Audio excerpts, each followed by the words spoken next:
Hello friends, मैं हिमांशु गुप्ता। मैं आपका स्वागत करता हूं मेरे चैनल लीगल राइट्स पे। हम बात करेंगे आईपीसी सेक्शन 391 जो कि चैप्टर 17 में दिया गया हुआ है। और हम सेक्शन 391 टू 402 तक कवर करेंगे। इस वीडियो में हम बताएंगे कि आपको अगर आपने डकैती की तो उसके लिए दंड क्या है, अगर आपने लूट की तो उसके लिए दंड क्या है, अगर आपने लूट का प्रयत्न किया तो उसके लिए दंड क्या है, डकैती का प्रयत्न किया तो उसके लिए कम दंड क्या है। और इसमें हम 391 को भी कवर करेंगे, डकैती को। इसको हमने पिछली वीडियो में भी कवर किया हुआ था 390 के साथ। इसमें भी हमने आपको बताया था कि डकैती क्या होती है और डकैती कब और कितने लोगों के साथ संभव है। ठीक है, तो सबसे पहले हम बात करेंगे सेक्शन 391 की, जो कि डकैती की बात करता है। देखिए, डकैती क्या है? पूरी लूट है। जो परिभाषा लूट की है वही परिभाषा डकैती की है। मतलब मोटे मोटे तौर पे आप समझ सकते हैं कि अगर कोई भी व्यक्ति जो कि 5 लोगों का ग्रुप या 5 लोगों से ज़्यादा हो तो वो लूट करते हैं। कोई भी व्यक्ति अगर 5 लोग मिलकर, कोई व्यक्तियों का झुंड जो है 5 लोग मिलकर अगर कोई कृत्य करते हैं जो कि वो लूट में आता है तो वह डकैती के स्वरूप में आ जाएगा। 5 से अधिक भी हो सकते हैं लेकिन 5 से कम नहीं। इस चीज़ का ध्यान रखिएगा कि यहाँ पर अगर आप साथ भी देते हैं, अगर आप मान लीजिए उसकी मदद भी करते हैं, 4 लोग अगर कोई लूट कर रहे हैं और आपने उनकी मदद की, और अगर आपने उनकी मदद भी की तो आप उस डकैती में वो कन्वर्ट हो जाएगा और 5 लोग, 4 और एक 5 मिलकर वो डकैती की परिभाषा में आ जाएंगे। तो 1391 यही बोलता है कि डकैती जो है अगर 5 या 5 से अधिक लोग अगर किसी लूट को करते हैं तो वह डकैती के कृत्य में आएगा। अब वहीं पे 392 बताता है कि लूट के लिए दंड क्या है। लूट कहता है कि अगर आपने लूट की तो कठिन कारावास से, जिसकी अवधि 10 वर्ष तक की हो सकेगी, दंडित किया जाएगा और जुर्माने से भी दंडनीय होगा। अगर आप लूट करते हैं और अगर आपने लूट किया है तो उसकी अवधि 10 वर्ष तक की हो सकेगी और जुर्माने से भी दंडित किया जाएगा। ठीक है, साथ ही साथ जो सेक्शन 392 है वो ये बताता है कि अगर लूट जो है वो सूर्य अस्त के बाद और सूर्य उदय के बीच में हो, सूर्य अस्त के बाद और सूर्य उदय के बीच में अगर लूट की जाती है तो उसकी सज़ा जो है बढ़ जाएगी, वो आजीवन कारावास तक की हो सकती है। मीन्स 14 वर्ष तक का हो सकता है। यहाँ पर आजीवन कारावास नहीं, 14 वर्ष तक का कारावास हो सकता है। यहाँ पर मैं साथ ही साथ आपको ये बताना चाहूँगा कि जो भी हम धाराएँ पढ़ेंगे उन सभी धाराओं में अजमानतीय है, संज्ञेय अपराध है, अशमनीय है, साथ ही अजमानती मतलब आपकी जो उसमें जमानत नहीं होगी, जमानत कहाँ से होगी, संज्ञेय अपराध है, ठीक है, कॉग्निजेबल है, साथ ही साथ जो है प्रथम वर्ग मजिस्ट्रेट के द्वारा विचारणीय होगा, और साथ ही साथ अशमनीय मतलब ये नहीं हो सकता कि फर्स्ट पार्टी कह दे सेकंड पार्टी से कि हाँ भाई ठीक है, हम लोग के बीच में सुलह हो गया, अब आप ऐसा करिए कि छोड़ दीजिए। नहीं, ये राज्य के अगर ऐसा कुछ कृत्य हुआ है तो राज्य उसमें खुद से एक्शन लेगा। अब बात करते हैं 393 की, लूट करने का प्रयत्न। अगर लूट करने का प्रयत्न बस किया गया हुआ है तो देखिए यहाँ पे कठिन कारावास मिलेगा और जिसकी अवधि क्या हो सकती है, 7 वर्ष तक की हो सकेगी, और साथ ही साथ इसको जुर्माने से भी दंडनीय किया जाएगा। जुर्माना कितना भी हो सकता है वो न्यायाधीश के विवेक अनुसार ही हम डिसाइड करेंगे।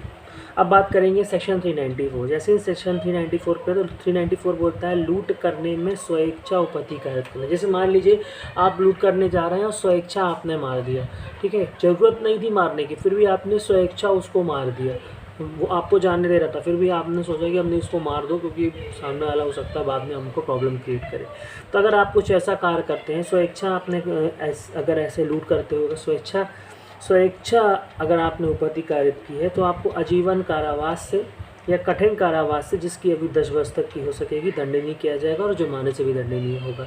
ये भी अपराध जो है वो संज्ञेय है, अशमनीय है, अजमानतीय है और प्रथम वर्ग मजिस्ट्रेट द्वारा वो है। लेकिन यहाँ पे मध्य प्रदेश में एक क्या कहते हैं राज संशोधन हुआ जो कि सन्न न्यायालय द्वारा भी विचारणीय है, मतलब सेशन न्यायालय द्वारा भी इसको विचारित किया जा सकता है। ये मध्य प्रदेश का संशोधन है, जो भी मध्य प्रदेश के स्टूडेंट्स हैं पढ़ने वाले उनके लिए इम्पोर्टेंट फैक्ट है। अब बात करते हैं 395 डकैती के लिए दंड। जैसे ही डकैती मतलब अभी चोरी दंड, जो अभी हमने लूट का दंड समझा, अब हम यहाँ पे डकैती के लिए दंड। तो डकैती के लिए दंड है आजीवन कारावास से या कठिन कारावास से जिसकी अवधि 10 वर्ष तक की हो सकेगी। ये भी संज्ञेय है, अजमानती है, अशमनीय है और न्यायालय द्वारा विचारणीय है। हत्या सहित डकैती, जैसे आपने हत्या भी कर दी और डकैती भी की। अगर ऐसा कुछ होता है तो सबसे पहले इस चीज़ का ध्यान रखिएगा, अगर हत्या सहित डकैती हुई है तो यहाँ पर ऐसा नहीं कि आप ये नहीं बोल सकते कि साहब 5 में से एक व्यक्ति ने किया है, हम चारों ने हत्या नहीं की। नहीं, अगर आप 5 मिलकर डकैती करते हैं और ये डकैती की श्रेणी में आता है, तो अगर एक व्यक्ति ने भी हत्या कर दी है तो 5 के तुल्य 5 ने हत्या की हुई मानी जाएगी और 5 को ही वही सज़ा दी जाएगी जो एक को दी जा रही है फिलहाल उस मैटर को। तो यहाँ पे अगर यहाँ आजीवन कारावास से या कठिन कारावास से जिसकी अवधि 10 वर्ष तक की हो सकेगी दंडनीय किया जाएगा। ठीक है, अगर 5 में से कोई एक व्यक्ति भी हत्या कर देता है तो उन 5 को दंड बरोबर से मिलेगा क्योंकि वो उस समय डकैती कर रहे थे।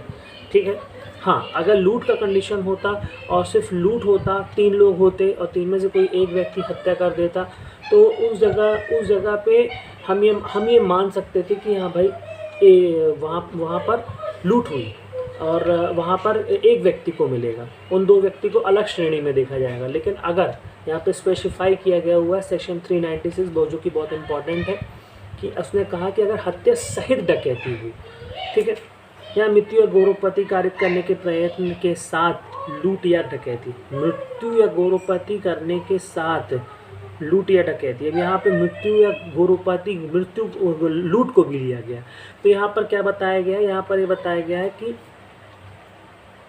अपराधी दंडित किया जाएगा 7 वर्ष से कम नहीं होगा। मृत्यु कारित करने या गौरवपति कारित करने का प्रयत्न करेगा तो वह कारावास, जिससे ऐसा अपराधी दंडित किया जाएगा 7 वर्ष से कम नहीं। जैसे मैंने अभी यहाँ पे एग्जांपल दिया था कि अगर 3 लोग होते हैं और एक व्यक्ति करता है तो एक व्यक्ति भले जो हत्या कर रहा है उसको भले ही अलग उसको ज़्यादा दे दिया जा सकता है, लेकिन जो 2 उसके साथ थे और हत्या हो जाती है तो उनको 7 वर्ष से कम तो मिलेगा ही नहीं साहब। मतलब जो तीनों हैं उनको 7 वर्ष से कम नहीं मिलेगा। धारा 397 बाउंड कर देती है। इस चीज़ को ध्यान रखना बहुत ज़रूरी है कि 397 कह देती है कि यहाँ पे 7 वर्ष से कम मिलेगी ही नहीं सज़ा। ये नहीं किया जा सकता कि आपको 6 वर्ष की दीजिए, नहीं, 7 वर्ष तो देना ही देना। साथ ही साथ 398 घातक आयुध से सुसज्जित होकर लूट या डकैती करने का प्रयत्न। अगर आप मान लीजिए पिस्टल ले जाते हैं, तलवार ले जाते हैं, कोई ऐसा हथियार लेके जाते हैं जिसमें आप लूट करते हैं या डकैती करते हैं, यहाँ पर लूट और डकैती दोनों कवर किया है, तो आपको 7 वर्ष से कम की सज़ा नहीं मिलने वाली है। ठीक है, धारा 398 कहती है।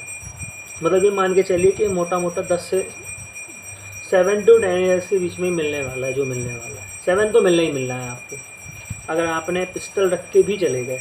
क्योंकि यहाँ पे प्रयत्न है, स्टार्टिंग ही अगर आपने सिर्फ पिस्टल रख के कर ली या फिर कोई भी ऐसा हथियार रख के अगर आपने लूट किया या फिर हत्या की तो आपको 7 वर्ष तो मिलनी ही मिलनी है। इसके बाद डकैती करने के लिए तैयारी करना। अगर आप डकैती करने के लिए सिर्फ तैयारी भी करते हैं तो आपको उसका दंड जो है 10 वर्ष तक का हो सकता है। हाँ, धारा 399 399।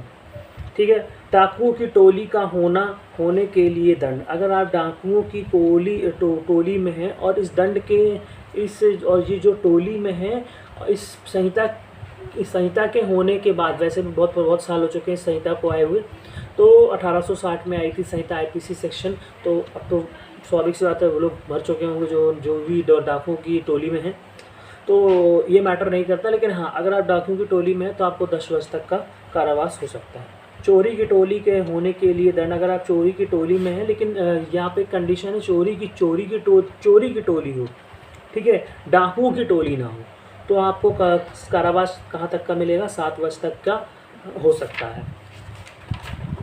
402 बोलता है डकैती करने के प्रयोजन से एकत्रित होना। देखिए साहब, अगर आप डकैती करने के प्रयोजन से सिर्फ अगर एकत्रित होते हैं, अगर आपकी मंशा है और 10 लोग 5 लोग मिलकर सिर्फ एकत्रित हो रहे हैं, तो आपको 7 वर्ष तक का कारावास मिल सकता है, आपको दंडित किया जाएगा और साथ ही साथ जुर्माने से भी दंड नहीं होगा। तो यहाँ पर हमने कवर किया फॉर सेक्शन 391 से 402 तक, जो कि सिर्फ और सिर्फ दंड को लेकर है।